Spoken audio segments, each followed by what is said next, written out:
Movie के start में हम एक बायोलॉजिस्ट को देखते हैं जिसका नाम एडम है। वो अपनी बीवी और बेटे के साथ एक आयरिश विलेज जा रहा था। हुकूमत इस विलेज के जंगल को काटना चाहती थी, लेकिन वहाँ के विलेजर्स ऐसा नहीं चाहते थे। इसीलिए हुकूमत ने अब एडम को वहाँ भेजा था ताकि वहाँ के दरख्तों पर रिसर्च करके एडम ये पता लगा सके कि कौन कौन से दरख्त बीमार हैं या मर चुके हैं। फिर उन दरख्तों को हुकूमत काट देगी। इस विलेज में रहने के लिए एडम और उसकी फैमिली को जो घर दिया गया था वो बहुत पुराना था और जंगल के बहुत करीब था। इस घर के आसपास कोई और घर भी नहीं था। घर की खिड़कियों पर लोहे की रॉड्स लगी हुई थी। वहाँ पहुंचकर एडम अपने बेटे फिन और डॉग के साथ जंगल में दरख्तों पर रिसर्च करने चला जाता है। इसी दौरान उसका डॉग अचानक भौंकने लगता है और जंगल की तरफ भाग जाता है। एडम भी उसके पीछे जाता है तो उसे कुछ ही दूर बहुत पुराना सा एक घर दिखाई देता है। एडम जब अंदर जाकर देखता है तो उसे एक मरा हुआ हिरन नजर आता है जो दीवार के साथ चिपका हुआ था। एडम इसको दीवार से हटाता है तो देखता है कि उस पर अजीब से कांटे निकले हुए थे और उसकी बॉडी से काले रंग का फंगस सब्सटेंस निकल रहा था। एडम इस फंगस का सैंपल ले लेता है।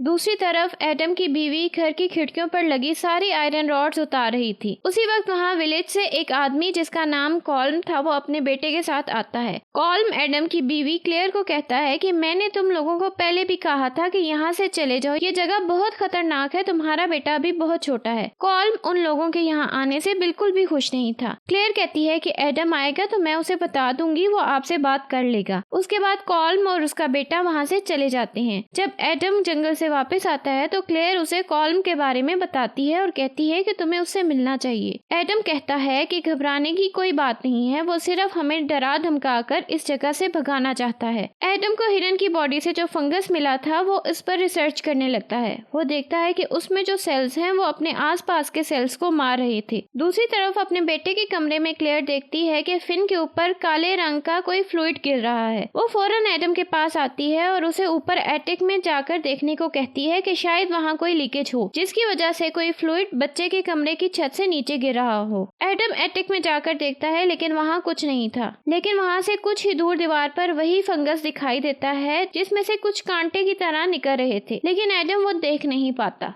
उसी रात एडम और क्लेयर किचन में थे तो उन्हें अपने बेटे के रोने की आवाज आती है। वो दोनों ऊपर भागते हैं लेकिन अंदर से कोई दरवाजा बंद कर देता है। किसी तरह दरवाजा खोलकर वो अंदर जाते हैं तो उनका बेटा बुरी तरह रो रहा था और खिड़की का शीशा टूटा हुआ था। उन्हें लगता है कि ये सब कॉल्म ने उन्हें डराने के लिए किया है। वो पुलिस को बुलाते हैं। पुलिस ऑफिसर कहता है कि उसे तो ये किसी परिंदे का काम लगता है। एडम उसे बताता है कि कॉल्म उनके यहाँ आने से खुश नहीं और उन्हें बार बार यहाँ से जाने के लिए धमकाता है। पुलिस ऑफिसर कहता है कि यहाँ के विलेजर्स का मानना है कि जंगल में हेलोज रहते हैं जो बच्चों को उठाकर ले जाते हैं। कुछ अर्सा पहले ही कॉल्म की बेटी जंगल में गई और फिर कभी वापस नहीं आई। कॉल्म नहीं चाहता कि जिस तरह उसकी बेटी को हेलोज ले गई उसी तरह आपके बेटे को भी वो क्रिएचर उठाकर ले जाएं। उसके बाद पुलिस ऑफिसर वहाँ से चला जाता है, लेकिन एडम को अब भी कॉल्म पर शक था कि ये सब उसी ने किया है। इसीलिए बाहर जाकर वो एविडेंस के लिए टूटी हुई खिड़की की तस्वीरें लेने लगता है। तभी उसे एहसास होता है कि उसके पीछे अंधेरे में कोई मौजूद है। वो उस तरफ भी कैमरा करके तस्वीर खींचता है। जब कैमरे का फ्लैश होता है तो उसी रोशनी में कोई अजीब सा क्रिएचर दिखाई देता है।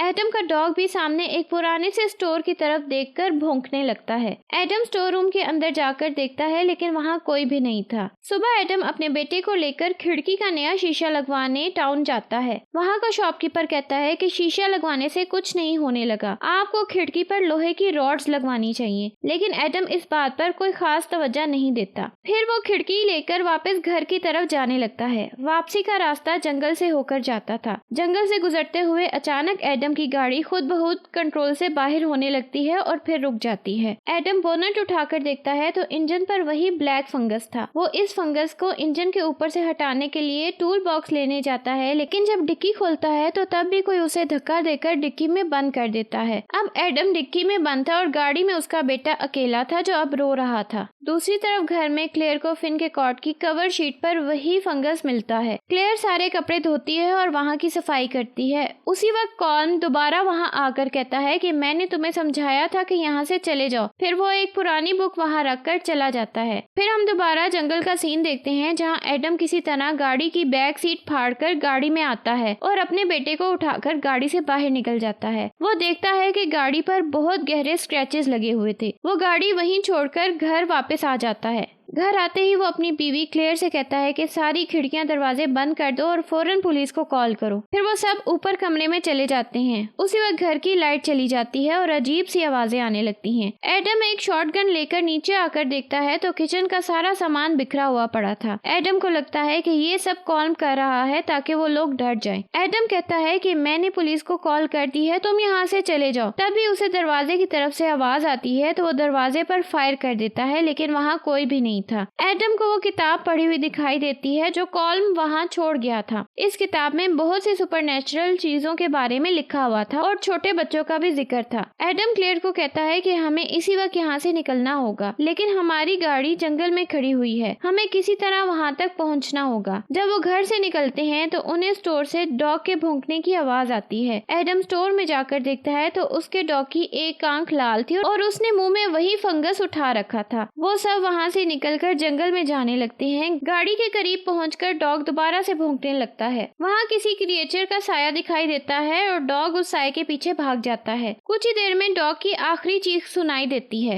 एडम समझ गया था कि उसके डॉग को किसी ने मार डाला है। क्लेयर अपने बेटे को लेकर जल्दी से गाड़ी में बैठ जाती है। एडम जब गाड़ी का बोनट उठाकर देखता है तो इंजन के ऊपर वो फंगस और भी ज्यादा फैल चुका था। वो उसे निकालने लगता है। तभी गाड़ी में बैठी क्लेयर पीछे मुड़कर देखती है तो उसे पीछे बहुत से क्रिएचर गाड़ी की तरफ बढ़ते हुए दिखाई देते हैं। वो जल्दी से गाड़ी को स्टार्ट करती है, लेकिन जब हेडलाइट ऑन होती है तो गाड़ी के सामने भी बहुत से अजीब क्रिएचर थे जो उन्हें मारने आ रहे थे। एडम फौरन गाड़ी में आकर बैठ जाता है। फिर वो लोग तेजी से गाड़ी वहाँ से निकालते हैं। कुछ ही दूर जाते हैं तो उनकी गाड़ी के सामने एक बच्ची आ जाती है, जिसको बचाते हुए उनकी गाड़ी एक गड्ढे में गिर जाती है। अब उन लोगों के पास और कोई रास्ता नहीं था। वो लोग गाड़ी से निकलकर वापस घर की तरफ भागते हैं। घर पहुंचकर वो कहते हैं कि कॉल्म उन्हें सही कह रहा था, यहाँ जंगल में बहुत खतरा है। एडम जान गया था कि ये वही हेलोज हैं जिनके बारे में पुलिसमैन ने भी बताया था। दरवाजे के बाहर से आवाज आती है तो एडम की होल से बाहर देखता है।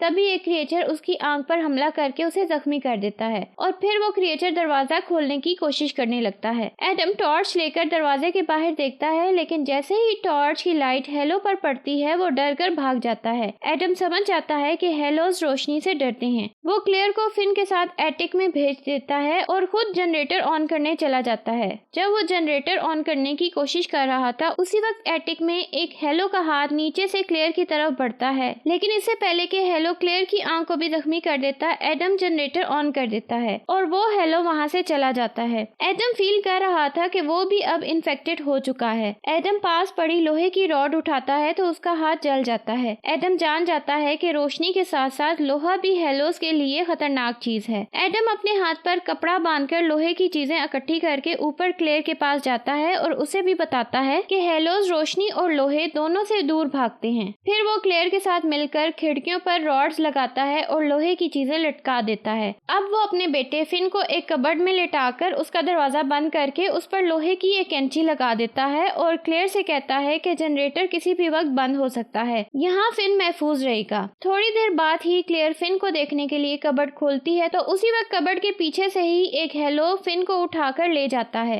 एडम उसको पकड़ने की कोशिश करता है, लेकिन वो एटिक से नीचे गिरकर बेहोश हो जाता है और हेलो फिन को लेकर जंगल की तरफ चला जाता है। ये देखकर क्लेयर अकेली ही अपने बेटे को बचाने जंगल में चली जाती है। वो फिन के रोने की आवाज फॉलो कर रही थी। फिर क्लेयर देखती है कि फिन नदी में बह रहा था। वो भी पानी में उतरकर फिन को उठा लेती है और घर वापस आ जाती है। इतनी देर में एडम को भी होश आ गया था। क्लेयर अपने बेटे को एडम को देकर कहती है कि उसके कपड़े बदल दो, लेकिन जब एडम फिन को देखता है तो कहता है कि ये हमारा बेटा नहीं है, हेलोस ने हमारे साथ धोखा किया है। फिर वो लोहे की एक कील उठाकर उस बच्चे के सर के ऊपर रखकर कहता है कि मुझे अपना असली रूप दिखाओ। उसी वक्त वो बच्चा असली रूप में आ जाता है, लेकिन क्लेयर ये देख नहीं पाती। वो समझती है कि एडम इन्फेक्टेड है, इसीलिए उसे ऐसा लग रहा है। वो एडम को उसी कील से मारती है और अपने बच्चे को उठा लेती है। फिर वो एडम का कैमरा उठाकर वहाँ से निकल जाती है। वो सीधा कॉल्म के घर जाती है और उससे मदद मांगती है, लेकिन कॉल्म उसे अपने घर में पनाह देने से इनकार कर देता है। वो कहता है कि मैंने तुम्हें पहले ही वार्न किया था। दूसरी तरफ एडम भी अब हेलो बनता जा रहा था, लेकिन उसे अपने बच्चे को बचाना था। वो अपने पास पड़े एक लोहे के औजार पर आग लगाकर जंगल में निकलता है। उसे बच्चे के रोने की आवाज सुनाई देती है तो वो एक गार के अंदर चला जाता है। वहाँ बहुत से हेलोस थे।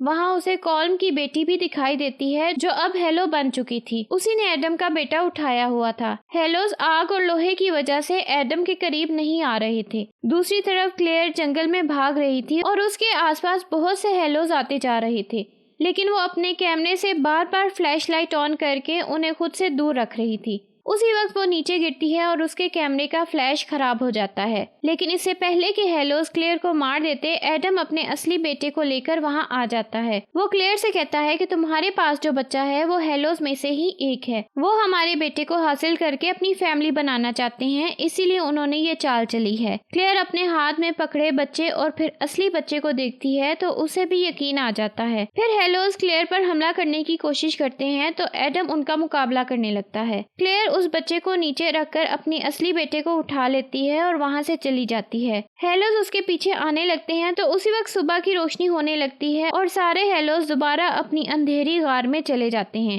एडम देखता है कि जो बच्चा क्लेयर ने वहां रखा था वो वाकई हेलो में बदल जाता है। एडम ये देखकर मुस्कुराता है क्योंकि उसने अपनी बीवी और बेटे की जान बचा ली थी। इसके साथ ही वो मर जाता है। फिर हम देखते हैं कि जंगल में बहुत से दरख्तों की कटाई हो रही है और उन्हीं दरख्तों में ऐसे भी दरख्त हैं जिन पर वो काले रंग का फंगस था, जिसकी वजह से इंसान हेलोस में बदल जाते थे। और अब जहाँ जहाँ ये दरख्त जाएंगे वहाँ वहाँ लोग इन्फेक्टेड होकर हेलोस में बदलते चले जाएंगे। इसके साथ ही मूवी एंड हो जाती है। वीडियो पसंद आए तो लाइक और शेयर करें और कमेंट में अपनी राय का इजहार जरूर करें। हमारे चैनल को सब्सक्राइब करें।